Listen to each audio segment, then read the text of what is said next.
আসসালামু আলাইকুম, কেমন আছেন সবাই?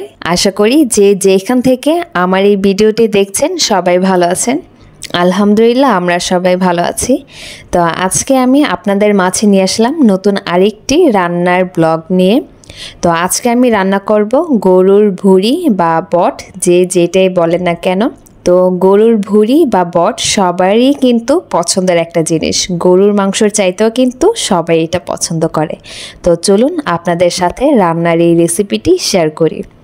তো এখানে আমি নিয়েছি 1 কাপ পরিমাণে পেঁয়াজ কুচি আর 2টো তেজপাতা আমি মাঝখান দিয়ে ছিঁড়ে তারপর আমি ধুয়ে নিয়েছি। আর নিয়েছি 3টি লং, 3টি দারচিনি তো আমি ধুয়ে রেখেছি, আর 4-5টি এলাচ আর 10-12টি গোলমরিচ। আর এইখানে নিয়েছি আমি গরুর ভুঁড়ি বা বট, যে যেটাই বলেন। তো আমি সুন্দরভাবে কিন্তু সেদ্ধ করে ছোট ছোট করে কেটে তারপরে ভালো মতো পরিষ্কার করে ধুয়ে নিয়েছি। তো আজকে আমি এইখানে গরুর বট ব্যবহার করছি 1 বাটি, আধা কেজির একটু বেশি হবে হয়তো। তো চলুন আপনাদের সাথে রান্নার রেসিপিটি শেয়ার করি। তো আমি চুলার মধ্যে একটি পাত্র বসিয়ে দিলাম গরম হওয়ার জন্য। তো যখন আমার এই পাতিলটা গরম হয়ে গেছে তখন আমি এর মধ্যে দিয়ে দিলাম পরিমাণ মতো রান্নার সয়াবিন তেল। তো এখন এই তেলটা হালকা একটু গরম হতে দেব। তো যখন তেলটা গরম হয়ে গেছে তখন এর মধ্যে আমি দিয়ে দিব গোটা মশলাগুলো আছে সেগুলো। তো আমি সব মশলা একসাথে দিয়ে দিলাম। তো যখন এটা গরম হয়ে একটা সুন্দর ঘ্রাণ বের হয়েছে তো তখন আমি এর মধ্যে দিয়ে দিলাম কেটে রাখা সেই পেঁয়াজ কুচিগুলো। তো এখন আমি ভালো মতো এটা নেড়েচেড়ে একটু ভেজে নেব।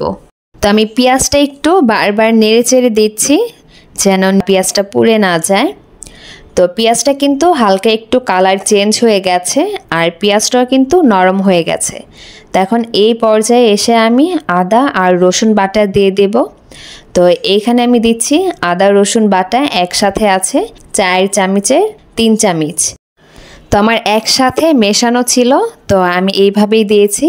আপনারা চাইলে কিন্তু আলাদাভাবেও দিতে পারেন। অনেক ক্ষেত্রে কিন্তু আদা বাটাটা একটু বেশি দিলে ভালো হয় রান্নার ক্ষেত্রে, বিশেষ করে মাংস রান্নার ক্ষেত্রে। তো এখন আমি আদাটাকে একটু ভেজে নেব তেলের মধ্যে, যেন আদার যে ঘ্রাণটা আছে সেটা যেন একটু কমে যায় বা চলে যায়। তো এখন আমি এক এক করে মশলাগুলো দিয়ে দিব। তো এখানে আমি দিয়ে দিলাম হলুদের গুঁড়ো 1.5 চা চামচ পরিমাণে। তো এখন আমি দিয়ে দিব মরিচের গুঁড়ো 2 চামচ পরিমাণে। তো ঝালটা কিন্তু আপনাদের পছন্দের উপরে, যে যেরকম খেতে পছন্দ করেন সেইভাবে কিন্তু বাড়িয়ে বা কমিয়ে দিতে পারবেন। তো এখন আমি অল্প একটু পানি দিয়ে দিলাম যেন মশলাটা পুড়ে না যায় সেজন্য। তো এখন আমি দিয়ে দিব ধনিয়া গুঁড়ো। তো এখানে আমি দিয়ে দিলাম 1 চামচ পরিমাণে। তো পানিটা একটু শুকিয়ে গেছে সেজন্য আমি আরেকটু পরিমাণে পানি দিয়ে দিলাম যেন মশলাটা নিচে লেগে না যায় সেজন্য। তো এখানে আমি যেই জিরার গুঁড়ো ব্যবহার করেছি সেটা ভুলবশত কেটে গেছে, তো সবাই ক্ষমাসুন্দর দৃষ্টিতে দেখবেন। এখন আমি দিয়ে দিব স্বাদ মতো লবণ। তো লবণ যে যার স্বাদ অনুযায়ী তারপরে ব্যবহার করবেন। তো এখন আমি আবার একটু মিশিয়ে নিলাম যেন মশলাটা নিচে লেগে না যায়, যেহেতু এই পর্যায়ে কিন্তু মশলাটা একটু ঘন হয়ে থাকে সেজন্য। তো আমার মশলাটা কিন্তু ভালো মতো কষানো হয়ে গেছে। তো এখন আমি এর মধ্যে ধুয়ে রাখা বটগুলো দিয়ে দিলাম। এখন ভালো মতো মিশিয়ে নিচ্ছি। তো মেশানো যখন আমার হয়ে গেছে তখন আমি ঢাকনা দিয়ে ঢেকে রেখে দেব কিছু সময়ের জন্য। আর এর মাঝে মাঝে কিন্তু একটু নেড়েচেড়ে দিতে হবে, তা না হলে কিন্তু নিচে লেগে যাবে। তো আমি আবার একটু ঢাকনাটা উঠিয়ে আবার একটু নেড়েচেড়ে দিচ্ছি যেন নিচে লেগে না যায়। তো এই পর্যন্ত যারা আমার ভিডিওটি দেখেছেন আশা করি আপনাদের কাছে আমার এই ভিডিওটি ভালো লেগেছে। তো আমি অনুরোধ করব শেষ পর্যন্ত আমার এই ভিডিওটি দেখবেন, আশা করি আপনাদের কাছে ভালো লাগবে।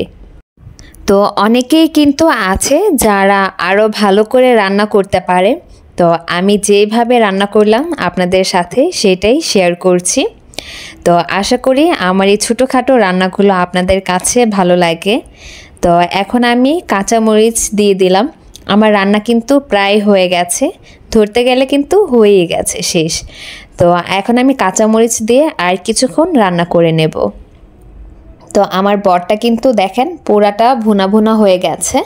তো এখন এইটাকে আমি একটু বাগার দিয়ে নেব। তো দেওয়ার আগে আমি একটু টালা জিরের গুঁড়ো দিয়ে দিলাম। তো এই টালা জিরের গুঁড়োটা দিলে খেতে কিন্তু অনেক ভালো লাগে। তো আমি ভালো মতো একটু মিশিয়ে নিচ্ছি। তো আমার মেশানো হয়ে গেছে। তো আমি একটু পরেই এখন চুলা থেকে নামিয়ে ফেলবো। তো এখন আমি বাগার দিয়ে নেব, তার জন্য আমি একটি কড়াই বসিয়ে দিলাম। তো এখন আমি পরিমাণ মতো সয়াবিন তেল দিয়ে দিলাম। তো তেলটা যখন একটু গরম হয়ে গেছে তখন আমি এর মধ্যে দিয়ে দেব পেঁয়াজ কুচি, 2টো শুকনো মরিচ আর একটি বড় সাইজের রসুন।